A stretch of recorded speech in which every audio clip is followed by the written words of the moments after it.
As a 14-year-old, deciding what it was my life going to look like. I had my own plans, get married, go to school, get married at 25 and start popping out fabulous kids. Of Yes. course, my plans, God's plans, not the same. Went into chef school, just started saving so I could actually get my education off the ground. Went back to the US, to Chicago, and got myself a college degree. And that was when my nursing and midwifery started kicking in. But saving up from there, I was able to finish off the nursing and midwifery completely, gathered that under my belt, and started applying for university. And I got into Oxford, so I moved all the way to Oxford and started studying biomedical science. I was looking at where my story is, how my journey works, and how different it is to other people who have like this journey and they just walk on it straight. But my one was always so windy, because there's so many things happening,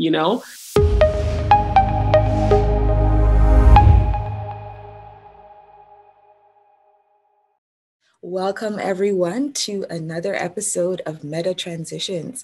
Today we have with us Effie Fruci. Effie is a confidence coach and founder of Odihi, a Black-led NFP dedicated to educating, equipping, and empowering Black girls and women through coaching, workshops, and mentorship programs. Effie is also a scientist and works at Accenture. Welcome, Effie, to our channel. Thank you so much, Tricia, for having me. It's a pleasure to be here with you today. I'm excited for our talk. Yes, you're welcome. I'm happy. So, Effie, let's get right into it. What is your story? Oh my goodness. My story, we don't have all day to go through it, right? I feel like that's all of us. If we start talking, the excitement and the journey would just keep on unraveling. But in a nutshell, my story, honestly, started. I was born in Nigeria. I've lived and traveled practically, I say, almost everywhere in the world because I had a mother who was a missionary and a teacher. And also, my journey kind of actually started, or should I say, my story started again in Nigeria, being a young girl out there, just struggling with, my own health, overcoming that after 7 years of hospital bed bound. As a 6-year-old to 13-year-old, that's where my home was, in a hospital. So overcoming that, it was such a joy. And then at 14, we moved to Belgium, where it was a whole new chapter for me. And arriving in Belgium was, again, starting over. You're learning the language. You had to learn French and Dutch, and English was great, but where we were, it wasn't the language that people spoke because it was French. Yes. So at that point, again, it was restructuring as a 14-year-old, deciding what it was my life going to look like. I had my own plans, get married, go to school, get married at 25 and start popping out fabulous kids. Of course, my plans, God's plans, not the same. So there were trials, there were obstacles, and definitely a lot of, abuse at that time. But somewhere, somehow, my mom, left that situation with my father at the time, and we moved to the heart from the village. We moved to the heart of Brussels, and that was where a lot of things started changing for the good. My life started transforming, in a way, you would say. And when I say transforming, I, went into chef school, started saving so I could actually get my education off the ground. And at this point, it was just the bare minimum of €1 a day that I was getting paid, or per hour, should I say. And that transformation was so helpful. I thought it was like the best thing ever because the option was not, there wasn't that much option, to be honest. So going to this chef school, learning how to become a chef was the only outway that I could see, because I had finished high school at 13. But again, you need those sort of like extra course and credentials to step into the university that I was aspiring to go to, which was at that time either Harvard or Yale or Oxford University when I found out about them. So I knew I had to save up. So I was in the process of, finding myself, learning about life and learning about how things was going to go. But again, I saved up everything. I completed that program. I became a chef. I got a sweet job at one of the prestigious hotels in the heart of Brussels. And that was absolutely amazing. And I used that whole entire money and went back to the US, to Chicago, and got myself, like a college degree. And that was when my nursing and midwifery started kicking in, because as a child, I've always wanted to be I wanted to be a gynecologist. Then I saw too much paperwork. I'll move away. Then Yes. Yeah, because it was always about the babies for me. So when I saw what they did, I was like, well, I respect it, but there's just way too much paperwork. Yes. It's all about the baby. I came here for the babies. So I thought I'll transition again. And I started studying nursing and midwifery. So by the time that I'd finished, I came back to Brussels and I told my mom and said, the opportunities here are still going to be hard because a lot of people are looking for someone who already have a level of degree, especially with the kind of job I wanted to do. If you want to work in the hospital field, you need to have all these degrees and you need to have all these things. So I said, okay, I would just carry on studying. So I tried to study as much as I could with the amount of money that I had. And that led me to move all the way to the UK at this point. And that was where that UK chapter came about. And when I moved there, amazing. It was under a PA and a PA for a woman and also being her live-in au pair. And I was very happy about that.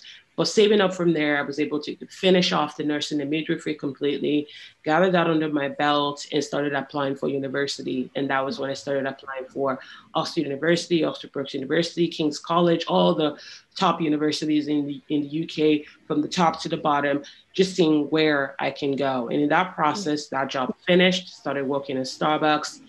The door started opening and I got into Oxford. So I moved all the way to Oxford and started studying biomedical science, which is where I was accepted because I had applied to be a midwife. The competition is fierce. It was fierce.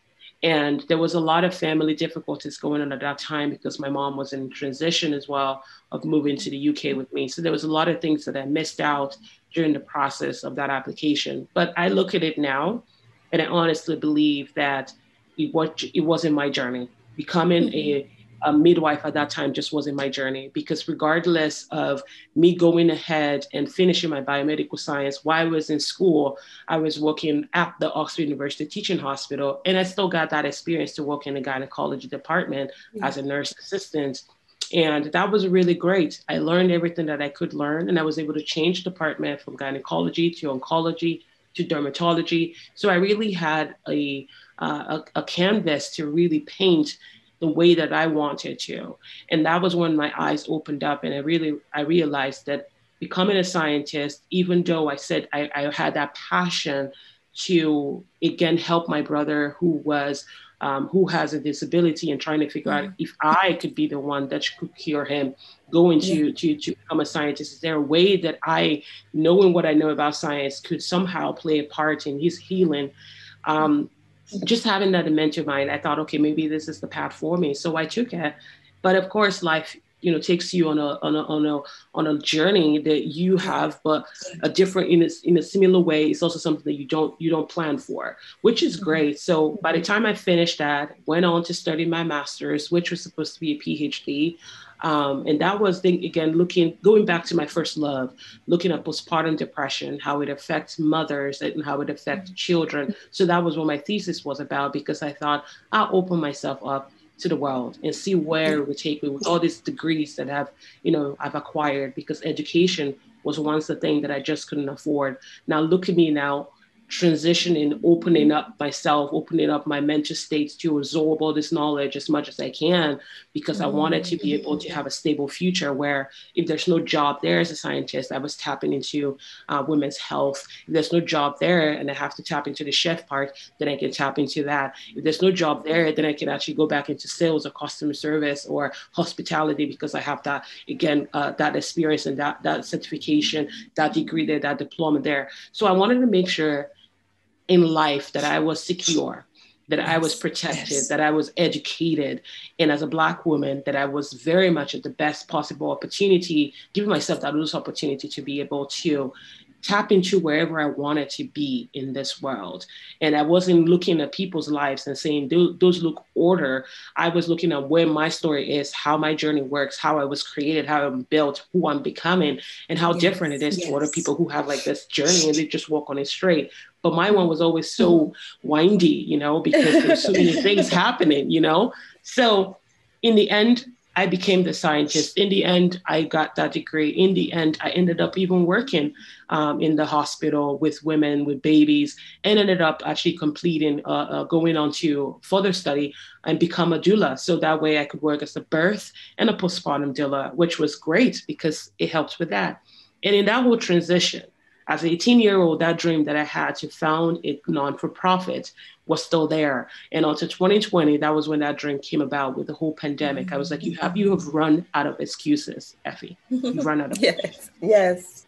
You have to do this. Because we do that to ourselves, don't we? We're always looking for little things to put our dreams away because we're afraid or we're just unsure how the world is going to take it. And for me, I remember thinking, where are you going to run to? You've wanted to do this forever. You're in a great place to do this, educationally, community-wise, network-wise. Just get off your backside and start somewhere. So I did. I started inquiring, talking to women who were more smarter than me, that are my mentors, women across the world that I've actually like met throughout my travels. I was just ringing everybody, messaging everybody and saying, this is what I want to do. How do you do it? Who in your community have done this before? And that all just led into like this whole build up of research and data that I've gathered. And I thought, okay, right, next step, let's register ODE. And that was where that first thought came in. I was like, if you register it, just let everything kind of come up on its own. Everything that's meant to be will be, but just get it started. So that way you can start looking for people and seeing who exactly believes in the same dreams as you. So that's where that journey of ODE started. I was just Googling. I was like, I want to find something that is great. I want to find a name that's great. And I was like, oh, what about greatness? And I was thinking, why don't I connect it again to my Nigerian roots? Because my language is Edo. So I was Googling and I was like, let me find what greatness means in Edo. So I found the name and it was ODE. And I was so overjoyed. And I was like, oh my God, this is it. This is it. I'll take it. 3 months after we registered, 3 months after I've already found the whole team, gathered everybody, ready to go into 2021. I told my mom, I said, this is what my venture was. And to my surprise, when I told her the name, it blew my mind, her response. She goes, your great-great-grandmother, her name was Odihi Sogie. And I was like, wow, no way. Look at that. Look at that. No wow. way. I've never met her ever in my life. We have one picture of her that I've seen, but I never knew her name growing up. And I was amazed and I was like, oh my goodness, to see this actually like come into life, to see everything just falling into place since the moment I started, and people so open and open-hearted to helping us. And now seeing that there is a family connection to what I randomly selected wasn't just random, that it was a transition of something positive that's been happening my whole life, just waiting for me to step in. I was overjoyed, Tricia. I was like, this is it. This is the sign I've been waiting for. And from that moment on, we've been kicking. And I just love what we are building. Every day is a struggle. It's not perfect. It's not beautiful. But again, it is part of my story. We are doing our best. We are live. Our website is there.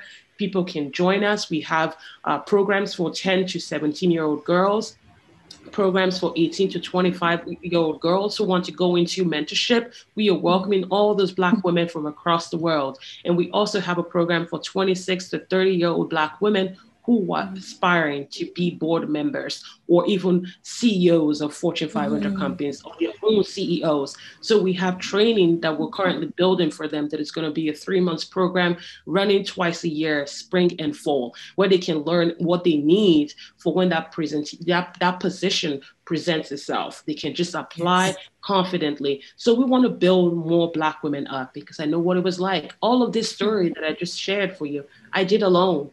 I had my mother, of course, praying and whispering and reminding me of the things that I am capable of. But at the same time, I didn't have any support. I didn't have any mentors. I didn't have any coach. I couldn't go on internship because we just couldn't afford it. We were broke. We were poor. But we had hope. We had joy. I had confidence that I had spent years building. And nonetheless, it literally strengthened me to get here.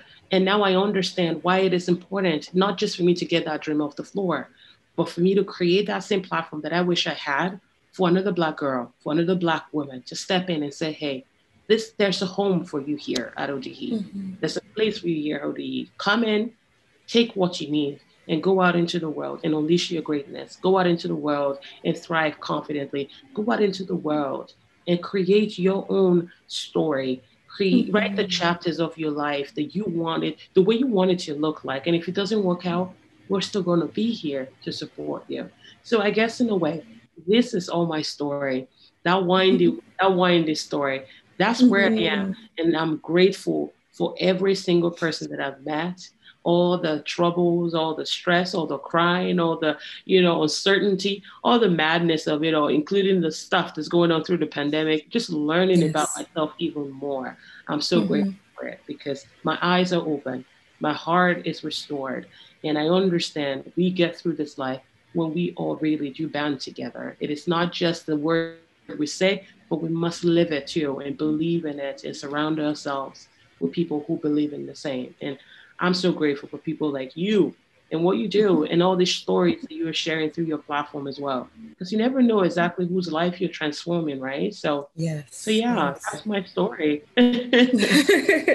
Thank you so much, Effie, for sharing this. And the more I do these interviews, the more I realize that, people come from somewhere, right? And the stories that we tell really help to normalize that idea that, sometimes we see people at a particular place, right? And we're just like, oh, I want to be like that too, and I'm glad you're providing sort of the resources for, Black women to be able to come together and recognize, what it is that they have and then figure out how to achieve it, right? So that's great. But then, a lot of times people don't know the backstories, of individuals. And that's sort of what, this platform's about, and just sort of listening to you talk about the struggles, the challenges coming from Nigeria, being ill, having to go through all the different moves that you went through with your mom, as a missionary child, right? And then even talking about your brother and his illness and how some of these things were motivation for you to do a lot of the things that you wanted to do too. So, even that in and of itself is something to take away. The obstacle is the way, right? So like Stoics like to talk about that in a sense. And I'm hearing that in your story, right? You took some of the things that were like roadblocks for you and you're like, how can I get around this roadblock? And you're like, okay, maybe I can use this as something on my journey, right? So you became a chef assistant, like cooking in, you do what you got to do. And you're like, okay, this is a stepping stone that's going to give me money. That's going to help me to get to where I need to go. Right. Absolutely. Yeah. And then you're like, okay, what am I interested in? Well, I was ill, my brother has a disability. Why not go into healthcare? Why not try to figure out how I can fight this, as something that's going on within your own story and within your family story, right? Yeah.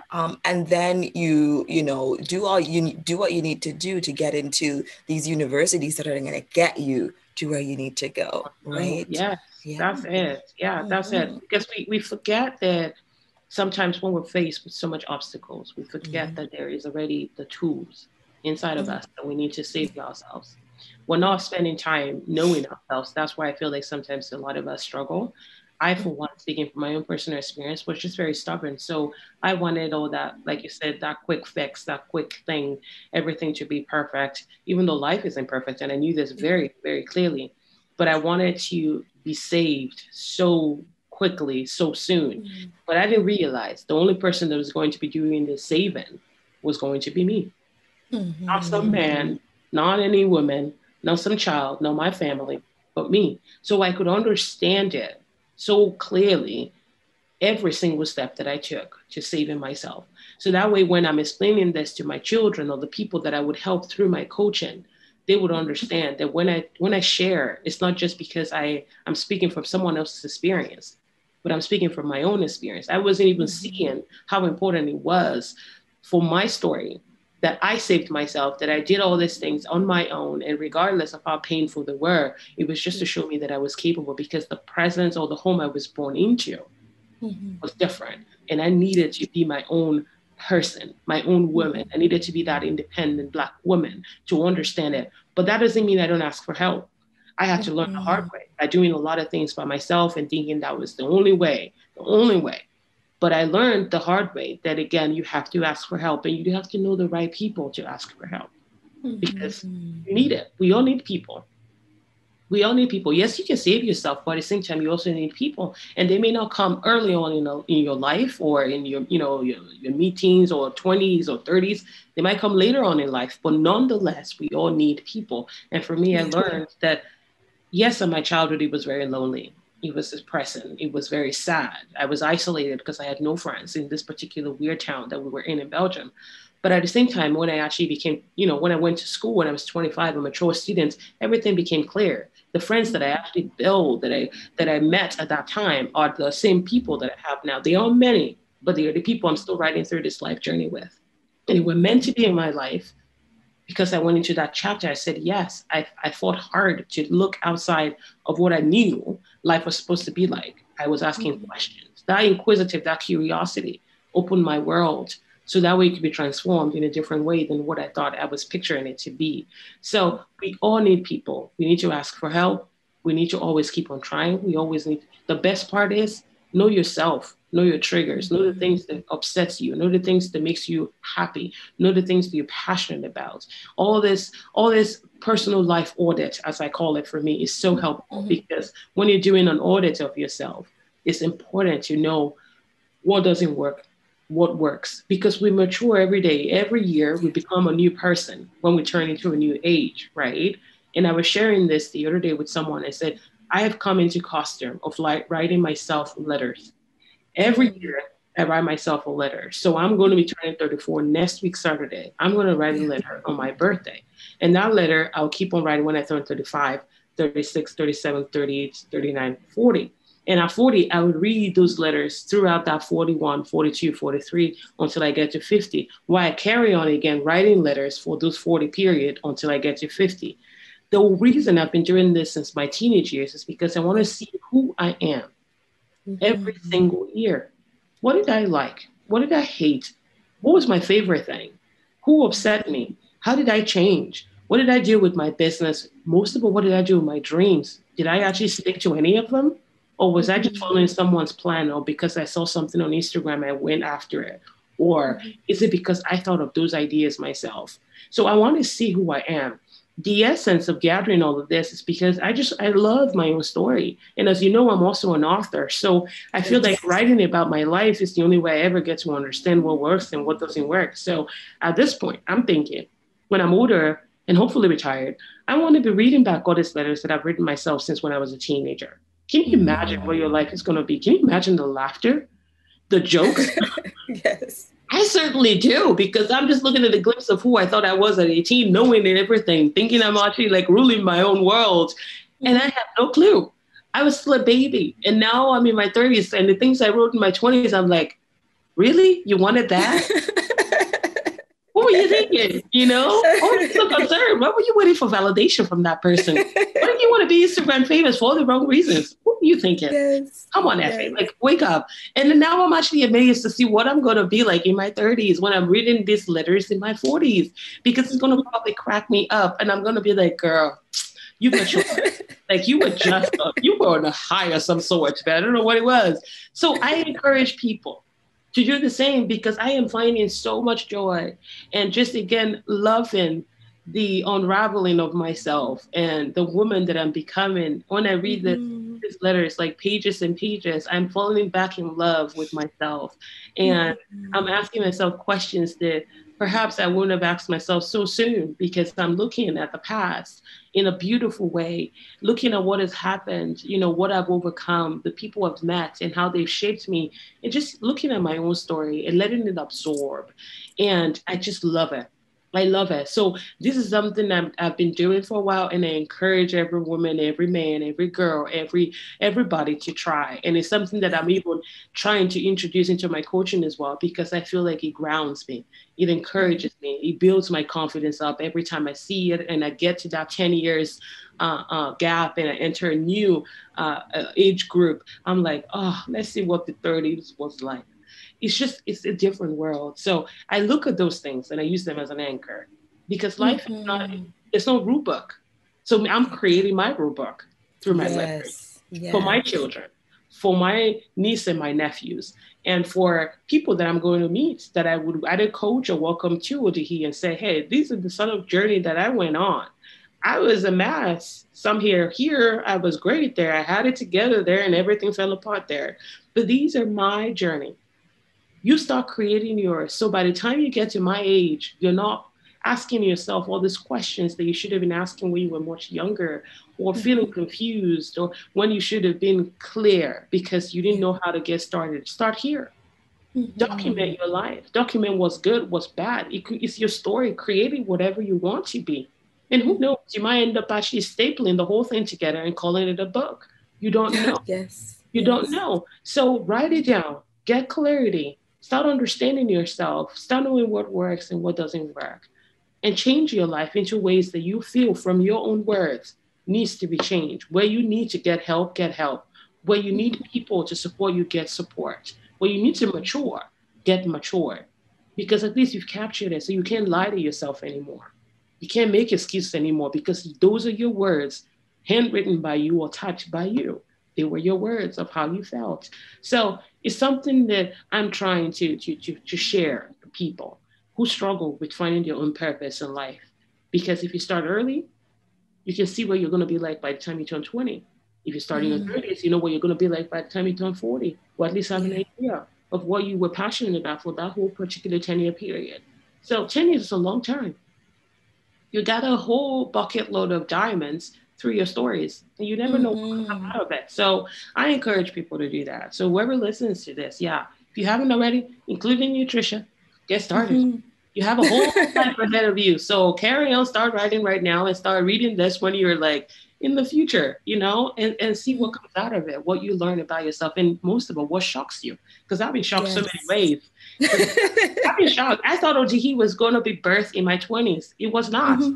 And it came out in my 30s. So you don't know. You don't know where it's true. Transform you to. Never know. You never know what is going to happen, right? And I do have a practice of having journals. I'm not very consistent with it, but I do have these leather-bound journals. And I think what I've documented is sort of my ideas. Like I have millions of ideas. When I say ideas, like ideas flow, and depending on sort of where I am in my, on my journey, right? I will be writing ideas down in these journals, right? I probably have like 6 or 7 of them over my lifetime so far, but they have millions of ideas in them.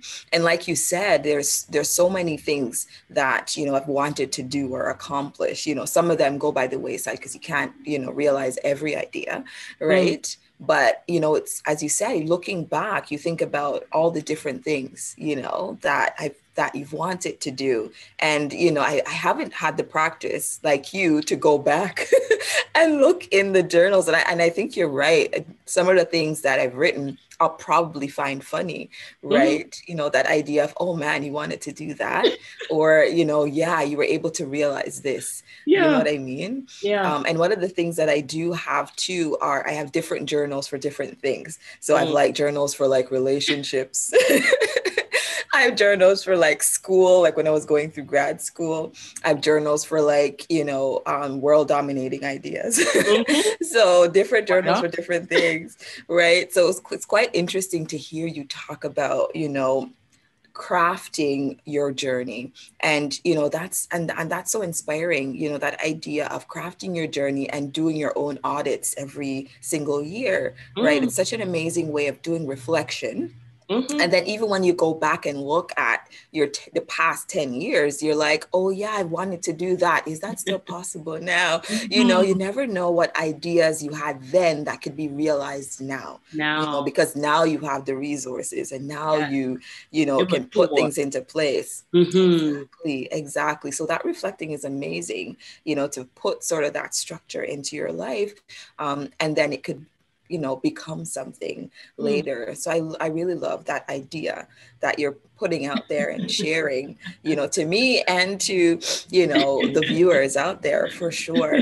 I really love sort of, what you shared there, that idea of moving from this place of, you talked about, you know, sort of that self journey in the beginning, right? And then moving to this place where you recognize the need for help. You're like, okay, I need to start this not for profit, but how do I do that? And you're like, you know what? I have people I can ask.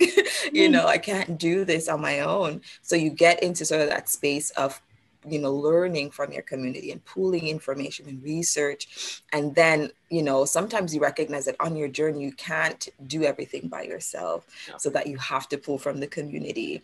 And then you move into this space of, okay, now I have the support of my community and my village and my, you know, the people around me, my family, my friends. And it sort of gives you that extra oomph.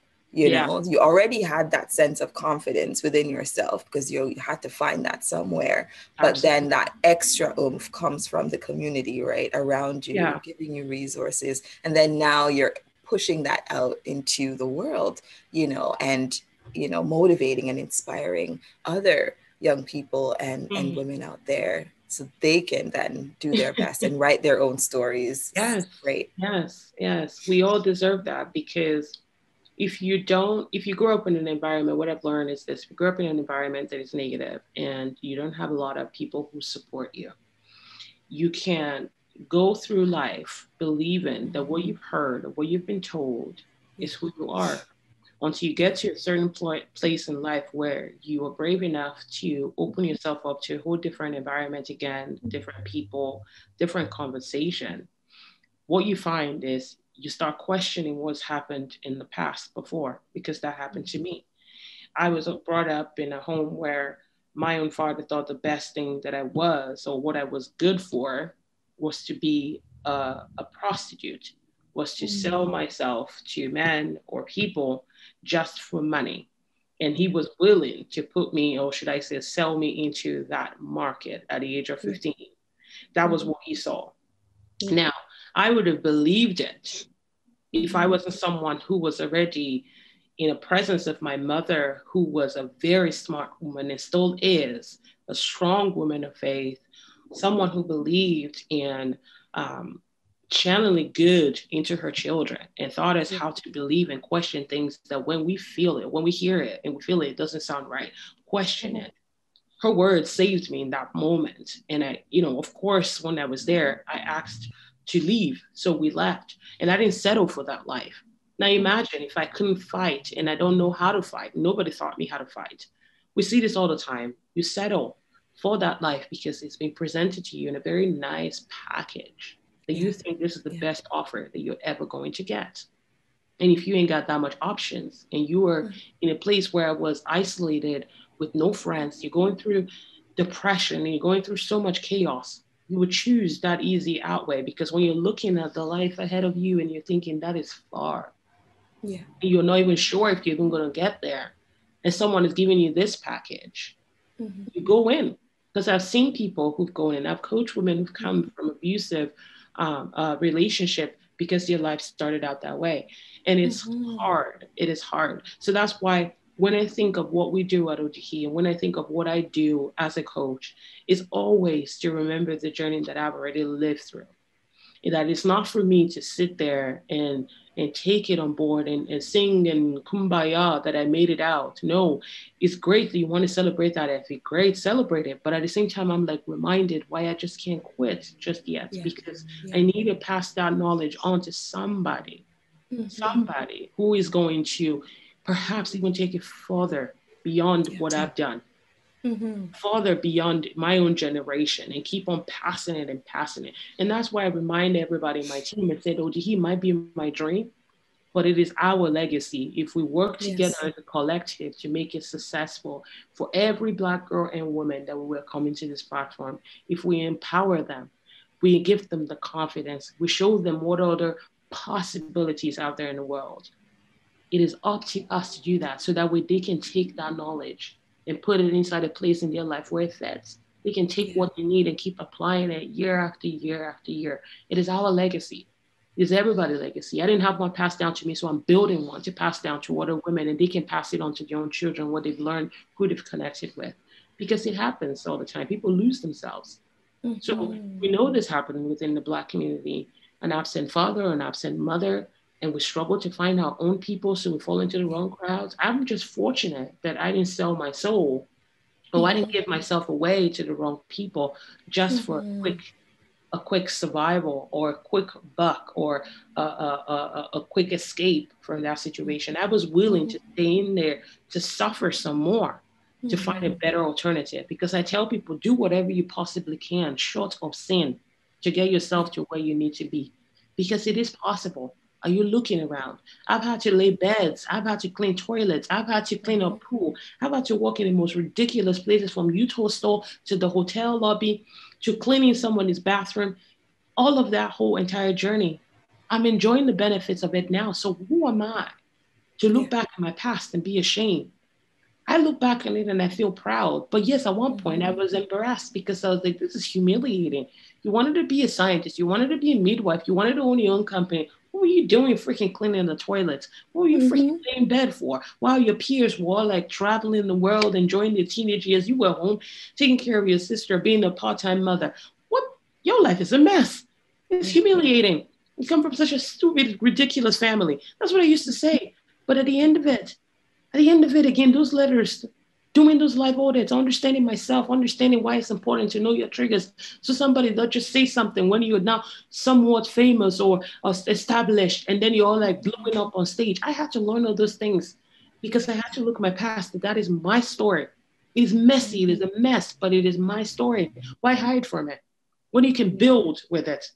Why allow your pain to be destroying you when you can find your power in it and your potential and your purpose from it? Why allow your struggles to be something that daunts you or puts you in a box of fear when you can find your strength out of it and overcome it?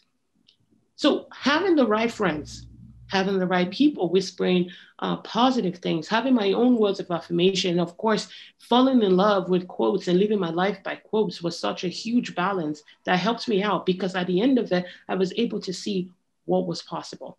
Yes. There's something out of this. Look at your life, look at all this mess, and take something from it and create something unforgettable out of it. So that's exactly what I do every single day. I don't have the answers for everybody. I barely even have them for myself.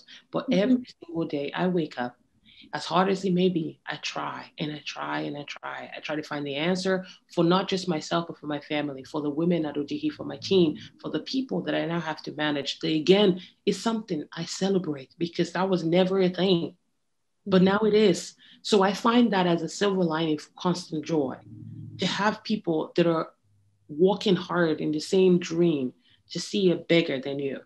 That is something to celebrate. So I don't just look at the pain. I don't just look at where someone thought I could be. I look at them and I say, thank you for even seeing that much in me. But I just amplified it. I took what you saw and I saw a different way out and I saw a different future and I just amplified it. But at least you taught me how to see things. You taught me how to dream by telling me that that was what I was good for. I was curious to find out more beyond what he thought I could be. So there's always something. The question is, are we afraid to look inside ourselves because we're afraid of what we're going to find? Are we afraid of actually even finding out that we're going to be more successful than we actually imagine? And then what? Then find out. Get there and find out, because there will be more. When you open that door, there's more doors, there's more door. You never fully arrive. Your entire existence is about fighting hard to arrive every single time. Every single success you've arrived, there's more again. You keep on arriving, because when you're thinking of that arriving, it's not just about you building your mansions, living in that fancy house. It's about you bringing people along with you. Every time. Every time. And making that difference. Making that difference. Yes. That's how you arrive. I feel like saying, preach, Sister Effie, preach. No, it's true, because people say you've arrived when you actually like hit $1 billion or whatever they figure out. But I'm like, yeah, that's great, honey. That's great. Celebrate it. Go out and party and celebrate or do what you got to do. But it doesn't stop there. You've only just tasted some of the good things that you're capable of. Now it's time for you to bring people up the ladder. Show them that they too can actually like arrive at that level. If it is what they seek, tell them it's possible. Show them how. Share that knowledge. Now that's how you arrive every single time, every single day, by not being selfish, by actually being responsible for another human being out there in the world that you don't even know. Even people that upset you, still tell them the truth about how to get there. Because perhaps somebody was never kinder to them? Why can't you be? Why can't you be that person? That's how you arrive. That's how you succeed. That's how you continue to define your own success. By arriving, by changing the world, by changing the situation that you were born into, that others were also born into, and showing them what is possible, and just taking them along this journey and letting them take what they need on this journey. If they want to stop, they stop. If they find their own door and they take it and it's separate from where you were thinking you had to lead them through, that's fine. Celebrate them and find the next person. Because the whole world is full of people that need good people to surround them, to help them continue to go, to be their motivator. And like I say with my coaching, I remind people this is my motto. Confidence and motivation stems from within. It's in all of us. But me as a coach, my job is to help women activate it. Yes. Because when we activate it, there is no stopping us. We are powerful women. There's no stopping us what we cannot, what we can't do. But you need someone to believe in you so wholeheartedly and say, hey, come on. I see your potential. I can't let you be there. Not when I'm going this direction and I know I'm going to be fabulous. Why can't you be fabulous with me? Why can't we be fabulous? Why can't we have it all to our own definition? Why can't you have the house? You can. You can. It might take you a lifetime, it seems, but you can do it. This is how I did it. And sometimes I don't even know. But let's go on together. I got your hand, you got my hand. Let's just do it. Make that path, make that decision, make that commitment, and be disciplined. And do it. That's when you've arrived. When you didn't sit back. I want like my grandmother, bless her soul, before she left, where she just know that she's done everything that she had possibly can. She's passed on the entire information. And when she left, it was, of course, a surprise. But I truly believe that she felt like she's given all that she possibly could. Because she's given all that I needed to me to survive. For when she is not here now, I know those words. They resonate with me every single day. They come up when in the moment I need them. So I think for me, I keep on doing my best because I don't want to have any regrets. I don't have any because I've always tried to be the good girl, and it might have been annoying and boring to some people, but it's just how I wanted to live my life. I don't have any regrets because when I'm older, I want to see the people, the life. I want to be remembered by what I left in people. The good that I did with this life that I was given. What did I do with it? Because I want to not be ashamed to answer that question, that simple question. What did you do with the life that you were given? Who did you help? Was it just yourself because you think you're the only one who deserved to be happy? What did you do with it? You know, and this is the question that some of us don't even ask because we're waiting until we're older. But some of us were smart enough to be asking this question now, so that way we can be calculating our steps in a perfect way, in a positive way even, of how we should be helping people. So we're not just waiting until we feel like we have all the money in the bank to go and save someone. You can be only earning $10 and still be able to find 1 cent or $1 to still buy someone water or food. So there is always a way. It's just the excuses in our mindset and what we picture things working out and how we picture how to save people, how to support humanity. That's how we picture it here. Do you elaborate in such a grand gesture, or do you do it in such I would do with what I have for somebody else? That's the mentality I want us all to try to aspire to live by. I always used to wonder, why would my mom always have an empty table at a table when I was a younger child? She says, because you never know who the Lord might bring, who might come knocking, who's hungry. And we were welcoming strangers. There was a guy at our house and he would come over because he was alone. He had no family, no wife, had passed away. And he would eat with us. This was a stranger. And then he eventually became someone that we know as our neighbor, Jeremy. So you don't know. You don't know. We didn't have that much either. But yet we have enough to feed people. Somehow she said, the Lord will provide. The Lord will provide. If we can eat, then somebody else can too. We can share all of those portions and take a little bit for somebody else because they ain't got nobody else doing that for them, but you know better. So do better. Yes. I like hearing about, sorry about that. No, go ahead. I was just saying, I love hearing the values that we talk about, and a lot of times it's sort of, as you said, the values that we get from our parents, from the community that we surround ourselves with, those positive influences that help us along our way when we get to a certain place in life and look back and be like, okay, what did I do? how can I impact the world? And it's no longer about me, but about what I can do, that legacy, right? And I'm even listening to you talk about your mom and that the table and inviting people over. And those are values that I also remember from my grandmother. You know, I'm Jamaican, so I come from sort of this village lifestyle where, you know, she would cook, like literally, she would cook Sunday dinner, and we're asking her, why are you cooking so much food? Because there would be these huge pots of food. And we're like, why are you making so much food? And it's only like 6 of us, right? And she's like, you don't know who might walk by and need some food. And we're like, okay, all right, fine. And we're little, like I'm 10 or 11 or so. And I have no idea. I'm like, okay, fine, you know. And literally there will be people that will pass by. Miss Annie, you have no food there? And she'd be like, yes, man. And she'd be like, come around the front. You know what I mean? And I'm just like, you see it play out. Like she tells you there might be somebody. And then you're playing with whatever you're playing with. And then you hear the conversation and interactions. And you're like, huh, it is possible that we need to prepare for the eventuality of others needing our help or our assistance. Right. And that's sort of the value that instilled, you know, in me. And it sounds like in you as well, recognizing that, you know what, their, you know, hospitality of feeding somebody or providing a safe space for somebody else was instilled in us in a way that we're like, okay, how can we provide that to this generation? Right.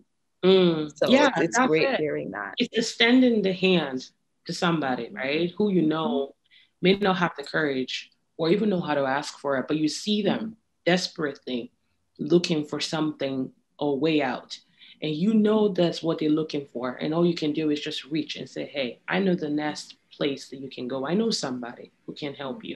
In fact, I can take you there. And you can, you know, and there'll be somebody there that can help you. So that way you don't have to walk that journey all by yourself or try to figure it out. That might end up taking them much longer. But you already have walked through that journey or some idea of it, you know what it's like. So you're like, let me help you. We are responsible for each other, whether or not we want to believe it or not. I honestly think that we do. There are some people that I can't stand in this world just because of the way they are always negative. And that's that, because I know I can't be around that. But at the same time, I still pray for them and I still want the best for them. Whether or not we're not in the same space, it's the same for the good people that I'm still yet to meet. I'm still responsible for them in a way where if I have something that I know I can give them to make their journey and their load lighter, who am I to hold that from them? Who am I? I didn't create heaven and earth. I didn't create any of it. I'm just here to do my part. And all I can do is do the best possible that I can do. And also encourage other people to do the best that they possibly can. Because imagine a world where we are all very supportive. People say it might be boring. I'm like, no, but that's because we're not going to still be the same people. We're just going to be kinder to one another.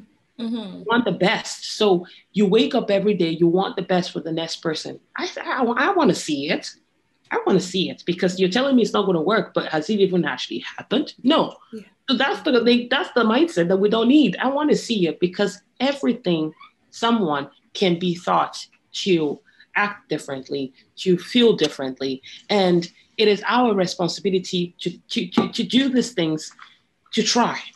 That's it, to try.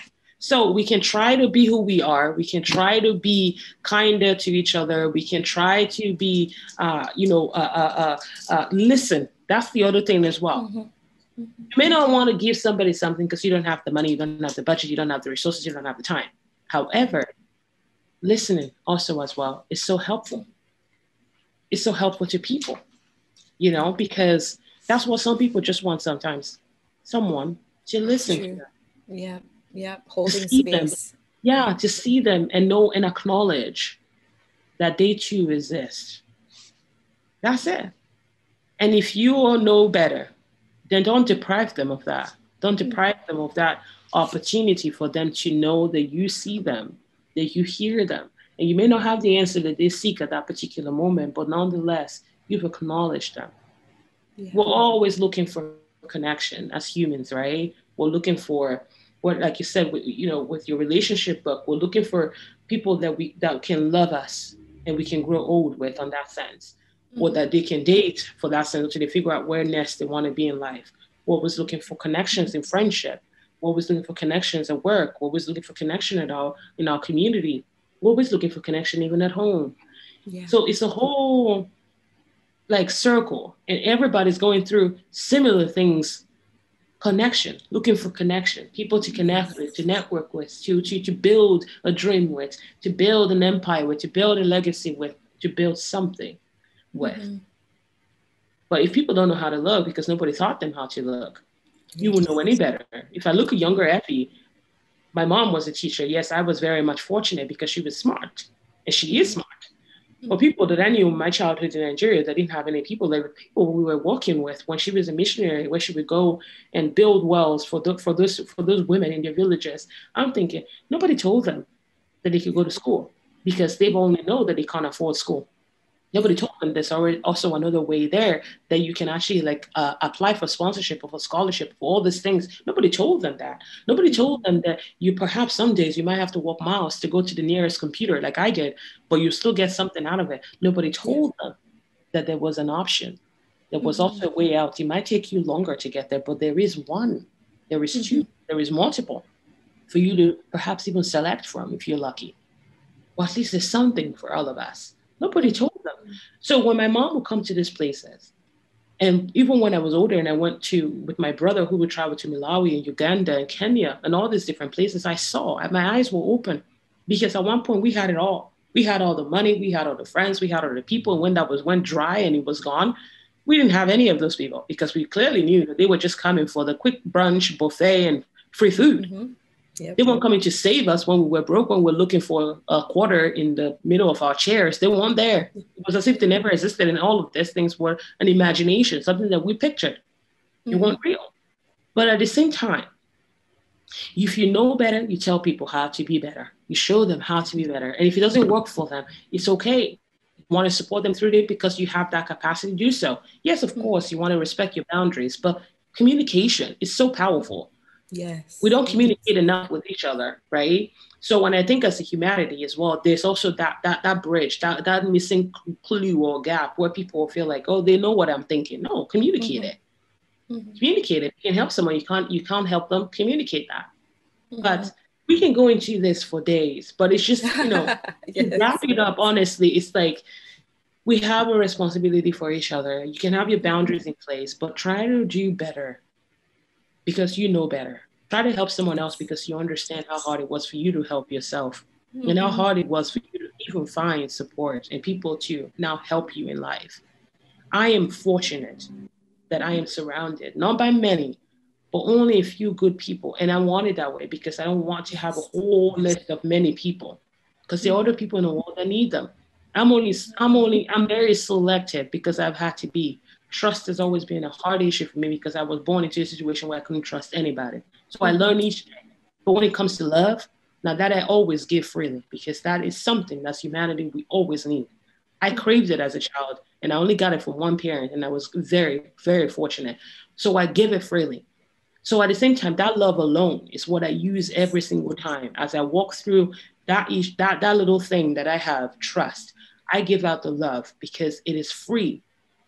I know what it can do to someone. I know how it can transform someone's life when they are loved properly, when they are loved in the purest form. So I give it because it didn't cost me anything to acquire.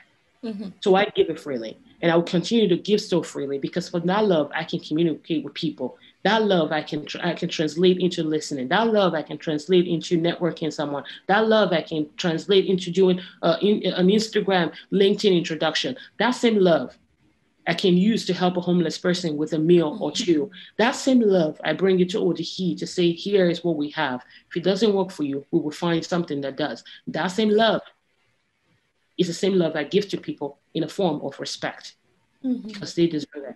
Whether or not we agree or we don't agree, it's that same love and respect that I want to give to people because it's what I crave myself and it's what I've built around me. So you got to put out into the world what you want to receive back. So that way we're not selfish. That way we're not just thinking about ourselves and just saying, I want. But what about other people? Because that then translates into our own immediate family. But we're always thinking about ourselves and not about our children or our mother or our husband or people in our family. It's just like, I want. And then when you want, you acquire. what comes next? You still want more because you haven't really looked at what you really want in the face. Community, love, surrounding people. So it's just the whole world is a beautiful thing. And of course, we're in this pandemic, we can't go anywhere. What better Yes. time than now to start learning a lot more about ourselves? I've had to do so many spring cleanings since 2020, since it started, all the way now. Yes. The things that no longer serves me, from clothes to shoes to books to people that I'm carrying along, because they're people that I was meant to know for a season, and I've been dragging them beyond seasons, Mm-hmm. and Mm-hmm. they have shown Mm-hmm. character. So I've had Yeah. to So let go. needing to let go. Yep. Let Let go. go. So use this time that we can't go absolutely nowhere. Let yourself shock you. Shock yourself. Be surprised. Find out more about yourself, but do the audit. So that way, when we come out of this into this new world, this new thing that we don't even know what it's going to look like beyond COVID and the pandemic, what do you want to be remembered by? What do you want your life to look like? What do you want to carry in with you? Do you want to go back to the same way where you always have to feel like I have questions, I don't know where I fit in this relationship, this friendship, or are you going to answer those questions now and be brave and ask people? Or do you want to come out transformed and going out there running because your dreams, you finally set them all in place? Or do you want to come out confused than when you even went in? We all have a choice. It's up to us to decide what we want to do. And I decided I'm going to start my spring cleaning way early. So I'm doing one again this year because it's necessary to look around you and see who is in your pockets, who is in your surroundings that is weighing you down, that don't need to be here, that you need to let go so they can go prosper in your own way because they won't Yes. meant to be on Yes. your journey. Ooh, but we're afraid. So Definitely. we need to push. We need to push past that fear. Oh, I just love everything you shared with us today, Effie. I'm super, super, thankful to you for joining us and for sharing, your wisdom with us. And, I just love your personality too. You're just like, I'm just giving everything out to you. And that sense of passion as well, that I'm hearing about, why you started ODHE and what you want to, give out into, our Black community for women. It makes sense, hearing your story and where you came from, and the support that you received, and then now wanting to give that out is truly inspiring. And I hope, the women that listen to this, for years to come will be able to pull, a few things out. I can tell you right now, I've pulled a few things out. And the first thing is go back and read those journals, Tricia, because you never know what you're going to find in there, as gems that Yes. can be realized today. Yeah. So that's the first thing I'm taking away. The second thing I'm taking away is surround yourself with positive people, people who are going to inspire you, and don't be afraid to ask for help. So that's all within that, surround yourself with positive people. Don't be afraid to ask for help. And the last thing is don't be afraid to let go. Do some spring cleaning in your life, whether that's physical stuff that you need to get rid of, or people who are holding you back and holding you down, and you're not able to realize what you need to realize because they're still there. So, those are great tips, to walk away with, that I'm sure has helped you and can help so many other women in their life. Absolutely. Absolutely. No, I always say if you're the smartest person in the room, please leave. Go and find because you won't learn anything. You won't learn anything in that room. I've experienced that because everybody would say the same thing and you would leave without learning anything. And it might be okay sometimes, but if you want to grow, if you want to expand, you want to evolve, leave the room and go find another room where you're not the smartest person. And that's how you get through life, just absorbing all that knowledge. And yeah, indeed, surround yourself with great people, people who are going to challenge you, who are going to call you out on your own BS, who are not afraid to show you your potential even before you can see it, because they know where you can get up to. And they believe that when you get up there, you're going to come back and get them up there as well. So those are the kind of people that we should always aspire to be around, who are not afraid to share life and do life with you authentically. So that's definitely one thing that I always remind people of. So yeah. Wonderful. All right. Well, there you have it, folks. Effie spoke her truth and laid it all out for us.